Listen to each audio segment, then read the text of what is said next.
예, 2024년 7월 13일 토요일 음력으로는 6월 8일이 되겠습니다. 오후 한 3시 반이 됐는데요. 제가 이 여름에 오히려 또 공부를 박차를 가하고 있는 것 같습니다. 아마 저를 잘 알고 계시는 분은 알겠지만 제가 그 공우 강산 박사님을 만나고 난 이후 오늘날까지 근 6, 7년 동안 단 하루도 거르지 않고 열심히 이쪽 분야를 파고들었습니다. 그래서 대구에서 공부하고 계시는 환국 환단 원류사를 쓰신 수원계 박민호 선생님의 이런 도움과 또 공우 강상원 선생님의 도움과 또 주변에 스페인에서 공부하고 있는 고수 실담학 이런 분들과 더불어서 오늘까지 이렇게 공부를 하는데 많은 도움이 되었습니다. 자, 그래서 지금은 우리 그 박용숙 선생님의 동서 사상과 철학을 융합하신 분이시다. 이런 제목으로 특집 오늘 7번째 학문산책 229번째 강의를 한번 하도록 하겠습니다. 자, 그래서 앞시간에 제가 앞시간에 이 문화인류학의 역사, 문화인류학의 역사 요 책과 그 다음에 이 박민호 선생님의 박용수 선생님의 이 한국의 시온 사상 이거를 제가 복사를 해가지고 글씨가 너무 적어가지고 이 복사를 좀 해가지고 읽고 있습니다. 원본은 요 책이죠. 원본은 한국의 시온 사상. 다시 말하면 박용수 선생님께서 우리의 그 고대사를 정리를 해 주셨습니다. 그 대표적인 것이 샤먼 제국이고요. 또 샤먼 문명, 그 다음에 아까 한국의 시온 사상 뿐만 아니라 많은 약 한 요 앞에 이렇게 있지만 지금 현재 보이는 것만 해도 한 15권 이렇게 되지 않습니까? 여기에 지금 현재 있는 것까지 포함하면 한 20권 정도가 되더라고요. 지금 여기에서 한 4권, 저기서 15권 정도 되는 거 약 20권 정도가 되는데, 그래서 이 박용수 선생님께서 이런 책을 집필하셨기 때문에 이 박용수 선생님께서는 1935년생입니다. 공우 강상원 박사님이 1938년생이니까 한 5살이 많은 것이죠. 돌아가시기도 2018년도에 돌아가셨고요. 우리 공우 강상원 박사님은 2022년도에 돌아가신 거죠. 율곤 이중재 선생님은 2013년도에 돌아가셨고요. 자, 그래서 제가 하고 싶어 한 이야기는 뭐냐. 이러한, 우리 선현들의, 공부의 노력으로 인해서 그 기초를 닦아 놓았다는 것입니다. 그 기초를 닦아 놓은 것을 우리가, 징검다리를 삼아서, 이제는, 공부를 박차를 갈 때가 왔다. 이렇게 이제, 생각을 하는 거죠. 자, 그러기 위해서는, 지금 현재 우리가 어떤 문제가 있는가에 대해서 우리가 면밀하게 검토해 볼 필요성이 있는 것이죠. 그래서, 샤먼, 제국은 샤먼 사상과 더불어서 우리가 앞으로 샤먼에 대한 제도도 같이 공부를 해야 되는데요. 자, 그러기 위해서 앞에서도 이야기했다시피 그러면 도대체 샤먼 제국에서 무엇을 그렇게 그 장점이 있길래 잘하길래 그러면 지금 현재 골장 선생은 그렇게 지금 샤먼 제국을 부활해야 되느냐 이렇게 물으신다면 바로 이 삼은 제국에서 이 용왕이라고 부르는데 지하신전에서 공부했던 유계가 있어요. 예, 6가지의 그 과목들이 있는데요. 이 6가지 과목들을 우리가 뭐냐면은 지금까지 잘 알고 있지 못하다는 것이죠. 자, 그래서 그 유계가 뭐냐면은 첫째 천문학을 포함해서요. 천문학, 그 다음에 연금술, 그 다음에 풍수지리, 그 다음에 점성술, 음악, 예술, 사냥, 예, 이런 것 속에서 기본적으로 우리가 유계가 들어가는 것이죠. 그래, 이거를 다시 한번 정리를 하면 기하학, 수리학, 천문학, 의술, 음악, 사냥, 이건 이제 전술이죠. 이런 것들을 공부를 했다는 것이죠. 그런데 지금 현재 이 유계를 지금 현재 흰둥이들이 다 지금 현재 채가버렸다는 것입니다. 그 채간 사람이 누구냐면은 아리스토텔레스와 알렉산더 대왕인데요. 이 바로 스승과 제자 사이지 않습니까? 그러니까 최고의 철학자와 최고의 정치가가 힘을 합쳐가지고 오늘날에 삼원 제국을 무너뜨리고 단절하고 무너뜨리고 오늘날의 서구 문명을 준비를 했던 기획자다, 이렇게 생각하셔도 되는 것입니다. 자, 그래서 이 삼원 제국에서 믿었던 소위는 봄, 여름, 가을, 겨울 그 사상, 추나 추동 사상이라고 하는데요. 북위 30도에서 북위 40도에 걸쳐 있는 봄, 여름, 가을, 겨울 추나 추동, 그 다음에 춘분, 추분, 동지, 하지가 있는 이 사계절을 지구의 자전과 공전을 무시하고 지동수를 무시하고 천동수를 주장하게 되었죠. 그 천동수를 주장하면서 그들이 가져간 것이 무엇이냐면 철학과 문예만 가져갔다는 것이죠. 문학만 가져갔다는 것이죠.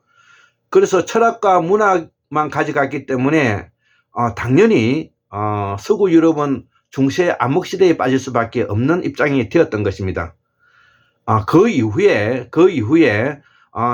이들 흰둥이들이 각광을 받기 시작한 것은, 저는 오늘날의 서구 유럽이 발전할 수 있었던 가장 큰 역할을 했던 사람이 나는 누구냐, 이렇게 한 사람을 꼽으라고 한다면 바로 대탐험 시대를 열어주었던, 15세기의 대탐험 시대를 열어주었던 포르투갈의 황해왕이라고 불리는 헨리 왕이라 저는 그렇게 생각합니다. 헨리 왕은 1394년에서 1460년도에 살았던 사람인데, 이 사람이 오늘날의 흰둥이 문화권을 유지하는데 가장 큰 역할을 했다, 이렇게 저는 이제 이야기를 하고 싶다는 것이죠. 그래서 이 헨리 왕이 선박을 건조해주고 해도를 제작하고 항해 기술을 발전시키고 해약 전략을 구성하게 되어서 오늘날에 이후 15세기부터 16세기, 17세기, 18세기까지 약 300년 동안의 기술상의 우위와 과학의 발전을 가져왔다는 것이죠. 이것이 바로 오늘날의 무기의 우월은 물론이고 인간도 우월하다는 생각을 가지게 되었고, 오히려 인종적인 우월감도 함축하고 있다는 것이죠. 자, 그래서 이들이 대탐험을 통해서 목표는 바로 정복과 토지를 지배하고 기독교로 개종하고 그 다음에 유럽인의 기준에 따른 원주민을 교육을 하고, 우리 식민지 정책과 똑같습니다. 여행기와 여행 안내서가 인기가 있었다는 것이죠. 그래서 그럼에도 불구하고 지난 300년이 지나서 오늘날에 서구 유럽에 이렇게 학문적으로 몸살을 앓고 있는 이유가 무엇일까? 그것은 바로 오로지 삼원 제국에서 가지고 있던 6개 중에서 다 그들이 이루는데, 그들이 쓰고 있는 말과 글만큼은 그들이 글이 아니기 때문에 그들이 일치하지 않음으로 인해서 진리에 부합할 수 없게 되었다는 것이죠. 진리에 부합한다는 뜻은 서구 유럽인들이 정의를 했는데 사실에 부합하고 플러스 인간성에 부합한다는 것이죠. 그러면 사실에 부합한다는 말이 무엇일까? 이거를 곰곰이 뭐냐면은 우리 한국문명학술원에서 연구해 본 결과 이 사실에 부합한다는 것은 학문인데 학문은 바로 문자인데 문자는 바로 언어이고 언어는 바로 말과 글이라는 것이죠. 말과 글에 대한 불일치로 인해 가지고 그들이 혼란에 빠졌다는 것이죠. 자, 그래서 그들이 혼란에 빠진 상태를 어떻게 표현했느냐 하면은 광인의 시대고 족쇄의 시대고, 족쇄는 규제와 포획의 시대고, 그 다음에 폭력의 시대고, 그 다음에 정신병의 시대라는 것이죠. 지금 현재 그들이 이 흰둥이들이 말만 지금 현재 대단한 것 같이 보이지만 실질적으로는 그 내면을 들어가 보면 말과 글의 불치로 인해서 학문이 미진하고 사고가 편협함으로 인해서 그들이 바로 지금 현재 광인의 시대에 몰려 있다, 이렇게 저는 진단한다는 것이죠. 그 진단한 그 결과가 바로 그들이 쓰고 있는 말과 글이 불일치함으로써 언어상의 혼란과 정신적 혼란, 영혼적 혼란, 영성적 혼란, 이러한 혼란을 가중시키고 있다는 것이죠.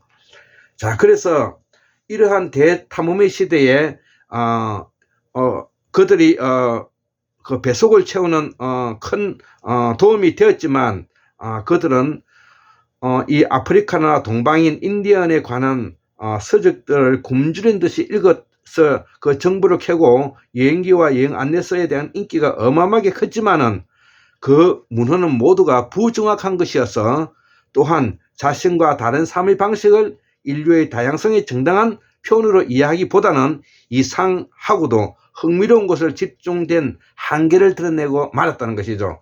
자, 그래서 지난 300년이 지나고 난 이후에 지금 현재 이 서구 유럽은 바로 구조주의, 포스트 구조주의, 모더니즘, 포스트 모더니즘, 이런 세상으로 지금 현재 나아가게 되었다는 것이죠.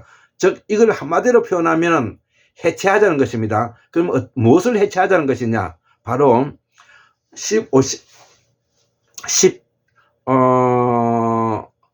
계몽의 시대가 18세기에 시작됐는데, 계몽의 시대, 계몽과 그 다음 이성과 합리와 경험을 모두 해체하자, 이런 내용이 되겠습니다. 자, 그래서 앞 시간에도 제가 이 이야기를 좀 해드렸습니다. 자, 그래서 오늘은 자, 그러면 자, 어떻게 해서 그러면 이들이 오늘날에 이런 문제점을 안게 되었는가부터 다시 한번 읽어보고 오늘 또 강의할 내용들을 우리가 한번 해보도록 하겠습니다. 자, 그래서 우리가 앞으로 삼원 제국을 부활해야 될 당위성과 이 조선반도, 그는 우리 대한민국이죠. 우리 조선반도에서 우리의 말과 글을 다시 살려야 된다는 것은, 우리의 말과 글을 살린다는 것은 사실에 부합한다는 뜻이고, 사실에 부합한다는 것은 진리에 부합한다는 뜻이고, 인간성에 부합한다는 말이 들렸다는 것이죠. 자, 그래서 학문의 꽃을 피울 수가 있다는 것입니다. 자, 그래서 그동안 철학과 사상의 문학에 우리가 문제점을 가지고 있었던 부분들을 우리가 보완해서 앞으로 이 조선반도에서는 바로 저와 같은 생활 소도를 가지면서 공부하는 학문하는 메카로서 만들어야 되겠다. 이것이 이제 제가 생각하고 있는 것입니다. 자, 그래서 이 삼원 제국의 부활은 그러면 왜 필요한가? 이걸 오늘 이제 강의를 한번 해봐야 되겠죠. 삼원 제국의 부활은 왜 필요한가? 그것은 삼원의 시대를 우리가 원시 시대의 미개인으로 보고 있다는 점이 이게 속 터지는 일이라는 것이죠. 삼원의 시대를 원시 시대가 아니고요, 미개인의 시대가 아니다는 것입니다. 삼원 시대는 바로 기하학과, 수리학과, 천문지리, 의술, 음악, 산장에 이르기까지 유계를 가리켜야 되는데, 이 서구인들이 바로 이 삼원의 제국을 이렇게 폄하하고 있다는 것입니다. 자, 그래서 이 편마하는 것은 바로 기독교를 전파하기 위해서 전략상 그렇게 했다, 이렇게 저는 보고요. 자, 그래서 이 서구 유럽인들이 막 대탐험 시대를 거치면서 대항해 시대를 거치면서 지난 300년 동안에 흥분해 갖고 미쳐났는데요. 자, 이들이 대포를 싣고 대항해를 나서면서 서구 유럽의 우월주의에 빠지게 되고 백인 우월주의에 빠지게 되고 본격적으로 되었다 이거죠. 그래서 대탐험 이후에 15세기의 대탐험 이후에 온 세상은 그들이 지배하고 명령하고 억압하고 착취가 표면화되는 전 세계적인 식민주화로 제국주의로 나타났다 이거죠. 자, 그래서 이들에게서 지배되고 이들에게서 유전자가 섞이고 혼혈되어서 후예들이 함께 쓰면 현재는 살아가고 있죠. 아프리카, 아메리카뿐만 아니라 온 천지에 바로 이 혼혈족들이 뭐냐면은 메스티조라 해가지고 지금 살아가고 있지 않습니까?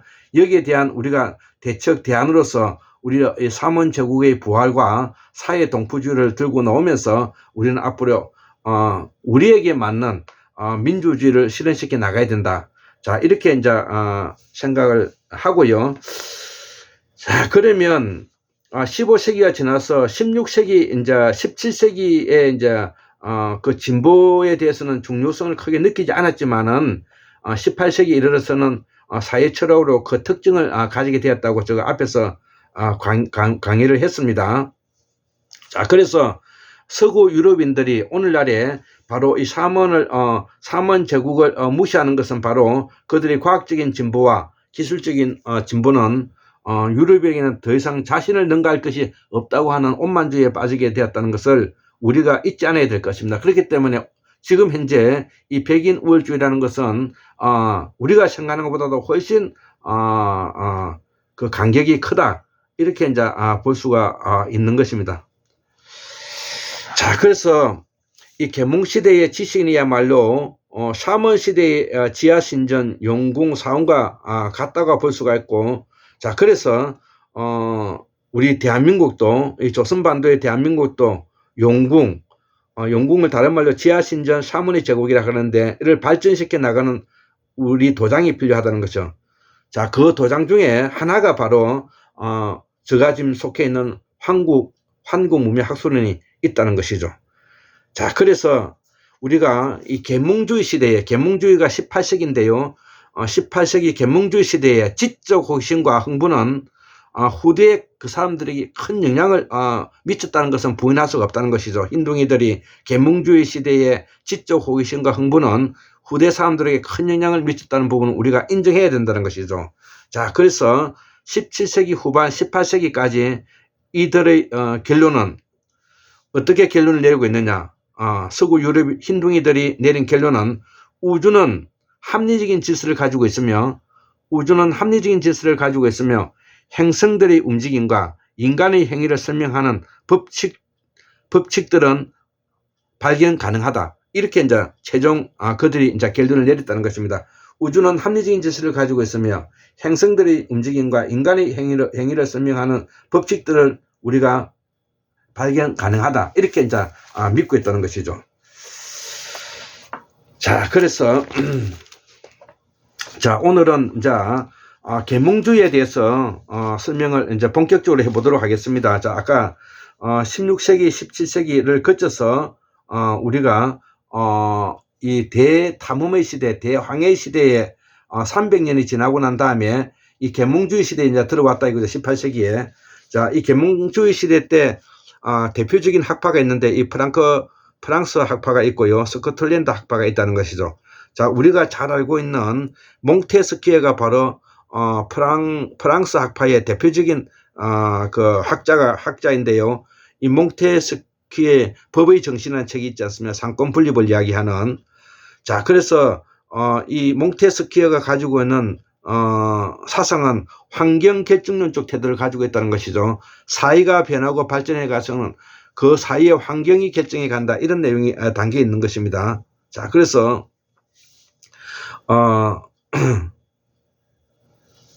요 정도로 넘어가겠습니다. 왜냐하면 이거 더 많이 설명하게 되면 머리가 아프고 또 이 계몽주의에 대해서 또 이 혼란을 가중시킬 수 있으니까 어쨌든 계몽주의는 18세기에 프랑스 학파가 있고 스코틀랜드 학파가 있다. 예, 그렇게 이해하면 되겠습니다. 그래서 스코틀랜드 학파 중에서도 우리가 데이비드 훔이라는 사람이 이런 사람이 이제 있다는 것이죠. 자, 그래서 이 사람들이 계몽주의 때 야만의 시대, 미개 시대, 문명의 시대 이렇게 이제 구분하게 되는데 이것이 원시 시대, 그 다음에 미개 사이에, 그 다음에 뭐냐면은 문명 사이 이렇게 이야기를 했는데 이것이 바로 뭐냐면 오늘의 서구 유럽인들이 철학과 사상에 포획되어 있다 이렇게 우리가 볼 수가 있는 것입니다.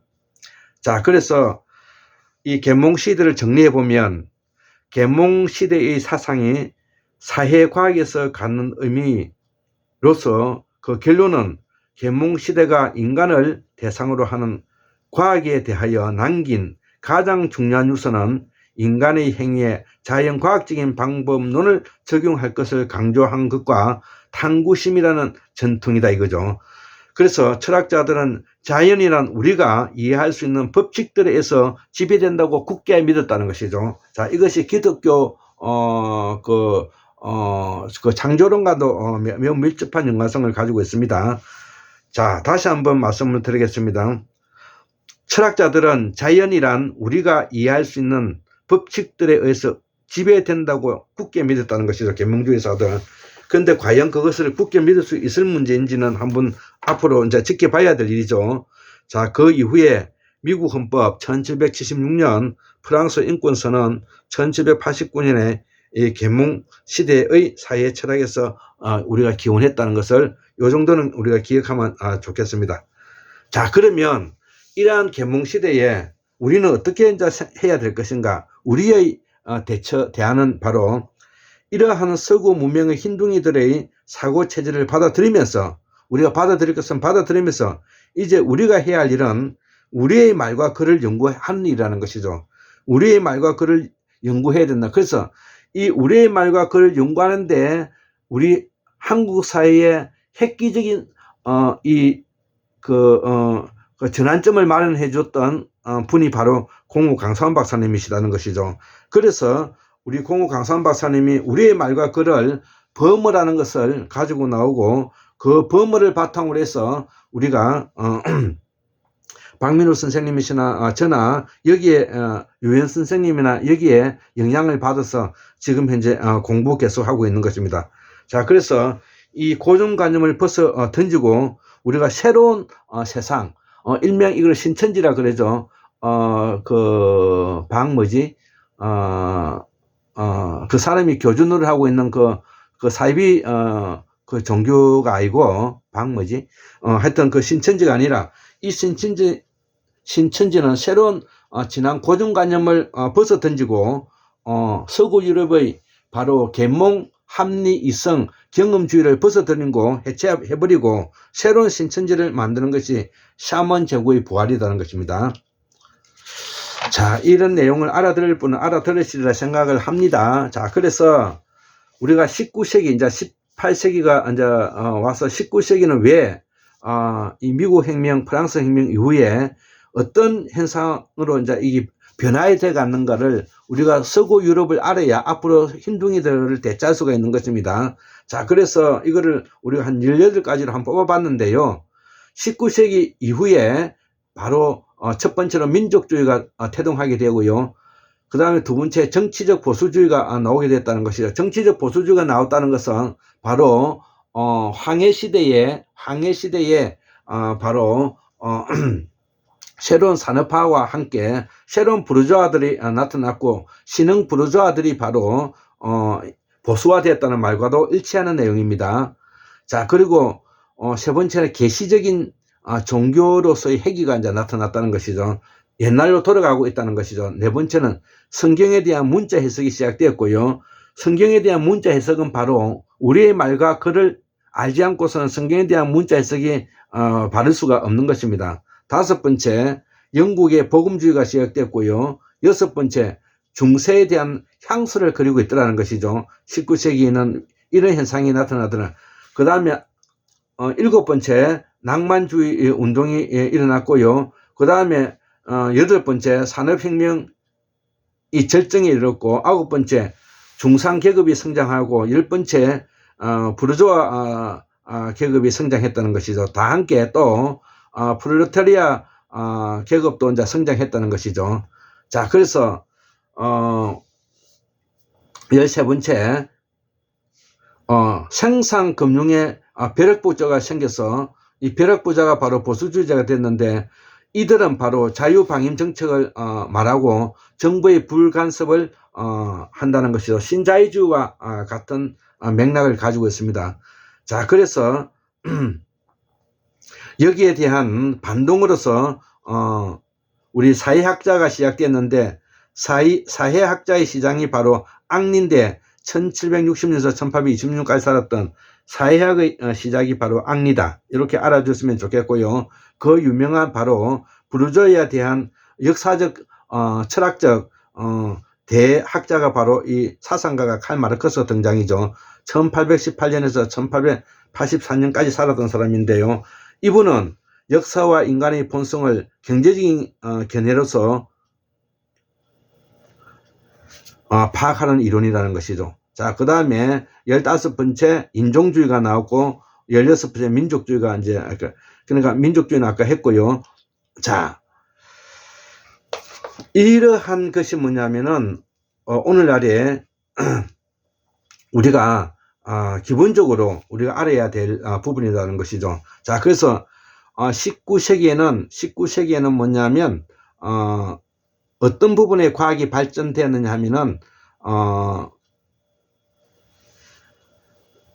19세기 초에 과학의 진보를 가져왔고, 19세기에 사회 철학이 발전하였고, 19세기 생물학적 진화가 발전되었고, 19세기 사회적 진화주의가 나타났다는 것이죠. 자, 여기에 대해서는 구구절절 제가 설명하지 않겠습니다. 이거를 설명하게 되면 오히려 더 혼란에 빠지기 때문에, 어쨌든 19세기에 과학의 진보를 가져왔고, 그 과학의 진보는 행질 인류학과 고고학의 발전을 가져왔다는 것이죠. 자, 그래서 두 번째 19세기 사회 철학이 나오게 되었고, 세 번째 생물학적 진화가 나오게 되었고, 뭐 다윈이라든지 그 윌러스 이런 사람들이지 않겠습니까? 네 번째 사회적 진화주의가 나타났다는 것이죠. 자, 그래서 오늘은 왜 샤먼 제국이 부활해야 되는가, 여기에 대해서 제가 생각했던 내용을 읽고 오늘 마치도록 하겠습니다. 자, 샤먼 제국의 부활의 필요성은, 샤먼 제국의 부활은 우리의 고대사를 복원하는 일이라는 것이죠. 샤먼 제국의 부활은 우리의 고대사를 복원하는 일이다.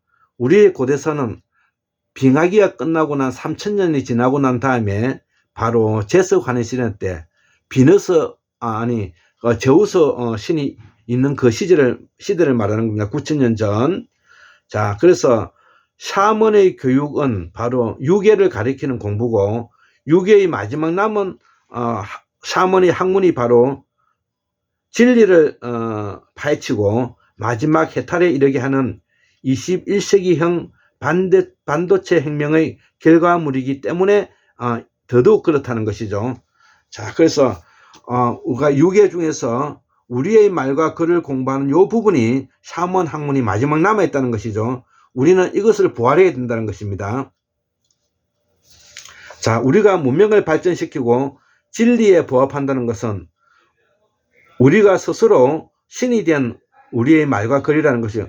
우리의 말과 글을 쓰는 것이 바로 우리가 신이 되는 것이고, 우리가 신이 된다는 것은 바로 우리의 말과 글을 파헤치는 것이라는 것이죠. 그래서 샤먼 사상은 우리의 말과 글을 파헤치는 것이다 이거죠. 이것이 우리 조선반도에서 부활해야 한다는 말이기도 하고, 이를 나는 샤먼 제국의 부활이라 한다 이거죠. 샤먼 제국의 부활은 정신을 맑게 할 뿐만 아니라 혼탁해진, 태조된, 타락한 정신세계를 씻어내는 일이기도 하고, 정신을 씻어내야 하는 것이 샤먼 제국의 부활을 알리고 있는 일이라는 것이죠. 예, 샤먼 제국의 부활이 왜 필요하냐? 정신을 씻어내는 일이다 이거죠. 정신을 씻어낸다는 말은 영혼을 씻어낸다는 말이 되고, 영혼을 씻어낸다는 말은 우리가 쓰고 있는 말과 글을 파헤치는 일이다. 그리고 샤먼 제국의 6회 중에서도 마지막 남은 샤먼의 학문이 바로 이 부분이기 때문에 우리는 여기에 최선을 다해서 우리의 그 몫을 해야 될 것이다. 이렇게 생각합니다. 예, 약간 흥분한 상태에서 제가 이제 이야기를 했는데요. 예, 감사합니다.